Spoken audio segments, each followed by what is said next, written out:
I have this specific theory that grandparents and national parks create the same feeling.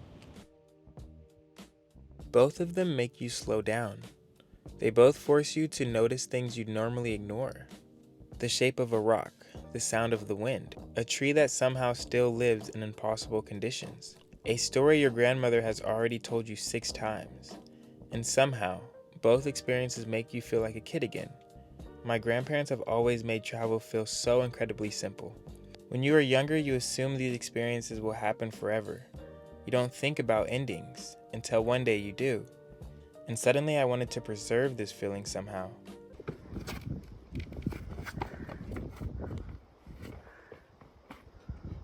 Humans preserve things constantly.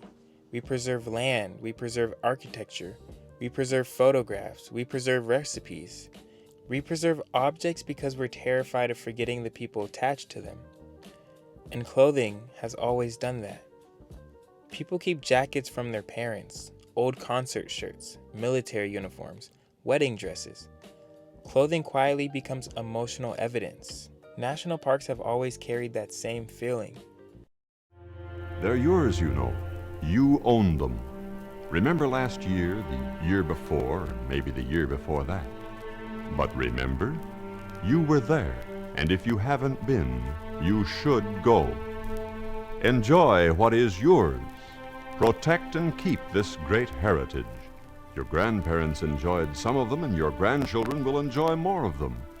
For these are the national parks.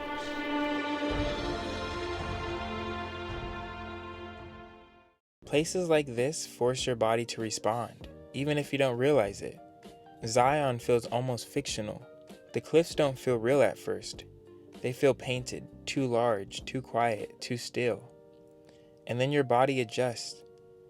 You start walking slower, looking longer, speaking less. Places like this force your body to respond, even if you don't realize it. That idea stayed with me. That's partially why these Capris were redesigned.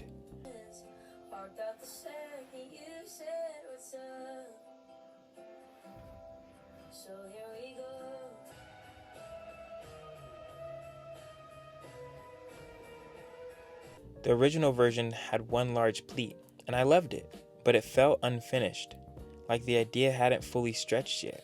This version introduced multiple breaks, points where the fabric expands, then contracts, then opens again.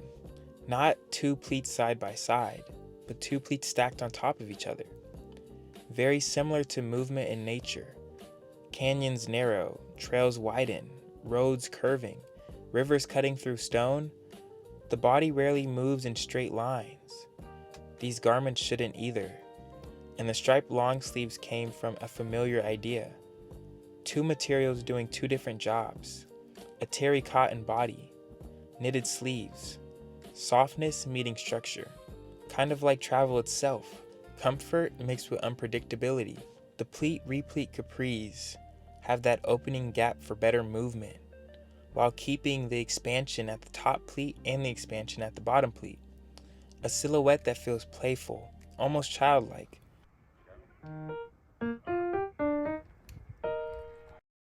And for the 2 textures within the striped long sleeves working together, it's something that feels familiar but slightly unexpected. Kind of like revisiting places from childhood as an adult.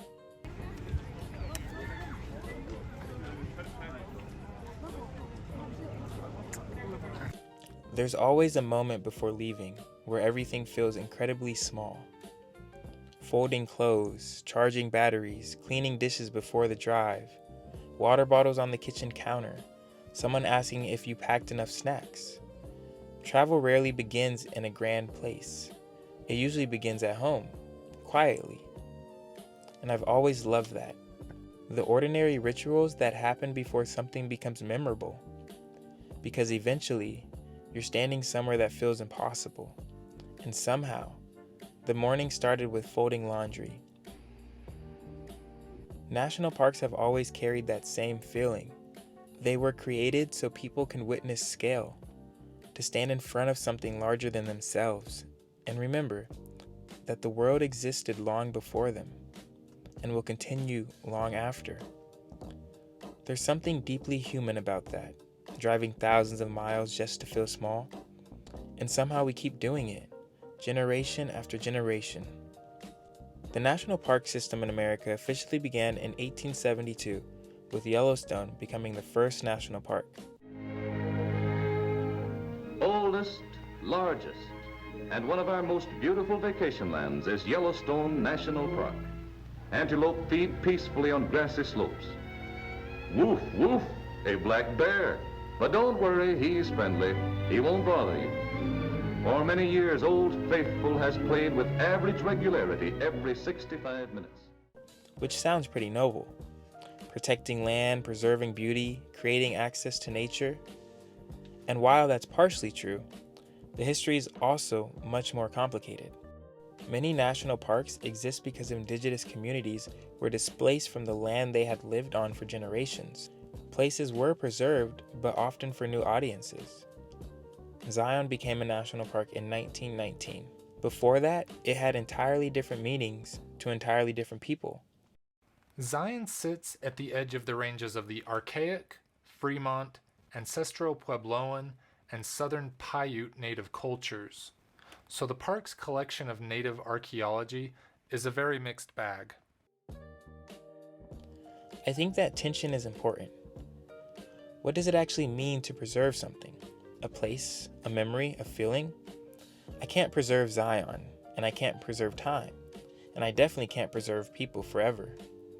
But I can preserve perspective, a feeling, a season of life, a reminder that wonder still exists, that being curious is important, that slowing down matters, and that the people we experience life with shape how we remember it. These garments came from that realization that sometimes the most meaningful things disappear, and sometimes, if you're lucky, they become something you can carry with you.